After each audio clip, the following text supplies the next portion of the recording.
School is back in session, and that means it's time to get organized. In today's Ask Angie segment, we take a look at how to organize our homes in preparation for back to school. If you have school-age children, you know how hectic back to school can be.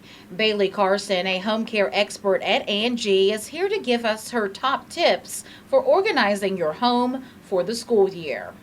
Start the school year off right by decluttering and organizing your kids' most used spaces. Think about their rooms, their closets, desks, and backpacks. You'll want to get rid of any of the items that you no longer need, and then set aside a dedicated space for each item you are keeping so that it's easy to keep it tidy.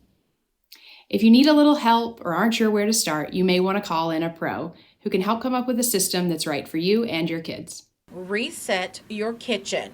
If your kids bring their lunch, make sure their lunch boxes and ice packs are in good condition.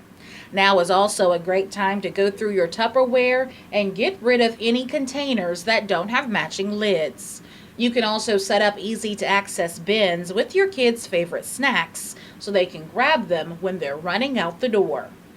Before the school year starts, think about where homework will be done. You'll want to set up a dedicated space to make it special. You could use an existing desk or table, or even call in a contractor to add a homework nook to your study or kitchen. You'll want to make sure that there's comfortable seating, ample lighting, outlets, and a space to organize any supplies your kids may need. Set up a folder or bin and label it with your kid's name and the school year. Throughout the year, you can place any documents, artwork, and other keepsakes in the folder. Not only can this be fun to look through when your kids are older, but it can also help you stay organized by having a designated place for the school year's documents. When you're back to school shopping, it's a great idea to pick up some extra supplies, like pens, markers, poster boards. Put these in a safe, concealed space so that you have them handy when a school emergency pops up.